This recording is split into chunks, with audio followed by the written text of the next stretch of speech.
The key to Facebook ads success is simple. You've got to reach the right people with the right message and the right ad. No problem, right? Well, there's a little more to it than that. The key to your success is really in the testing. But there are infinite number of variables to test and several ways to test them. In this video, we're going to talk about how to test your Facebook ads for better results. And stick around to the end because I'm going to share a common mistake people make that wastes money as well as impacts their test results.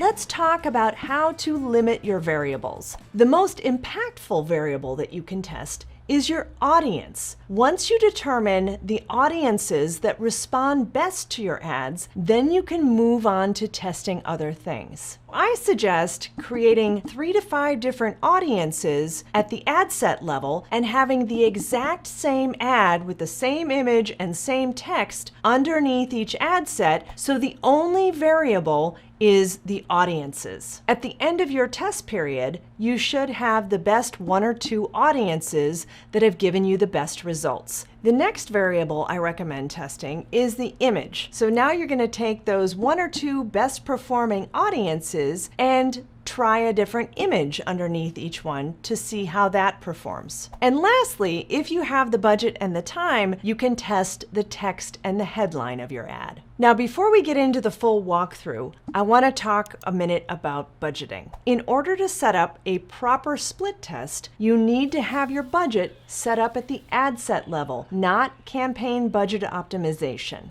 A common question that I get is how long you should run your ads for valid split test results. And that's going to depend a lot on your industry and your offer and your typical cost per result. Now let's jump into how to use Facebook's A/B testing tool. You're going to start by creating your campaign from scratch and selecting your objective. Once you do that, you're going to click the Get Started button in the A/B test box, and then you'll get a message that this is your control campaign. And now you create your campaign as normal, choosing the audience, the image, and the text that you want for this campaign. And then when you hit publish, a pop-up box is going to appear. Now you're going to select the variable that you want to change in this test. For this example, I'm going to choose a new saved audience. In this test, I'm going to choose a lookalike audience. So in the variables section, I choose which saved audience I want to test against from the drop-down menu. Make sure you double-check the daily test budget so it's appropriate for what you want to spend each day. So then once you do that, you're ready to select Create Test. And then in your Ads Manager, you'll see 2 versions of your campaign, and you'll be able to compare the results. Facebook will also tell you which campaign was the winner in your test. So I actually find Facebook's A/B test tool a little confusing. So with my method, we are duplicating at the ad set level versus Facebook's A/B test, which duplicates at the campaign level. This way you keep your campaigns all together and you've got a little more flexibility in how you set it up. So what you're doing is you're navigating into the ad set level, you're selecting that ad set, and you're clicking duplicate. Now what you're going to see is the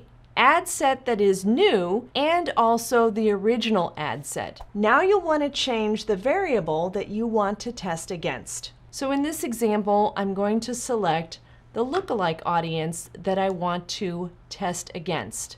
Now I can keep all the other settings the same, and I will also be duplicating the ads that are underneath that ad set. To be able to easily read your reports, you definitely want to rename the ad set so that you know exactly what you're testing in that ad set. To be consistent, you may also need to rename the ad at the ad level. After 3 or 4 days, you want to look at your results at the ad set level so that you know what ad set is performing best. You'll take a look at your cost per result to make that determination. In this example, you can see what a big difference the right audience can make. In my retargeting audience, I was getting $2.89 per lead versus one of my lookalike audiences, which was $6.81 per lead. That's a huge difference. So following our order of testing different variables, if you do want to test another image, there are a couple ways to do that with my method of split testing. One is to duplicate at the ad set level so that you're dedicating the budget just to that particular ad and that particular image. The other way would be to duplicate at the ad level and turn off the other ads that might be running, because Facebook doesn't give the budget equally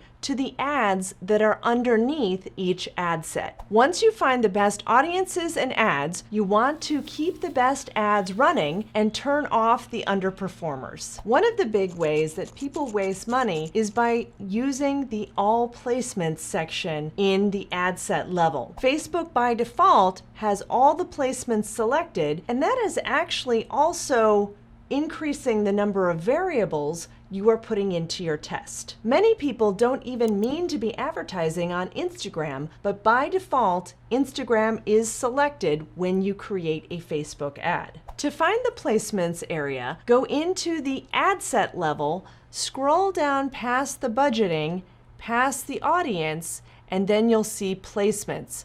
By default, automatic placements is selected. You want to definitely select manual placements and uncheck any placement you don't want in your test. For testing purposes, I recommend using the Facebook feed only for your split test. If you've used all placements, you may want to check how each placement has performed in the Ads Manager by looking at the breakdown report by delivery and then select placement.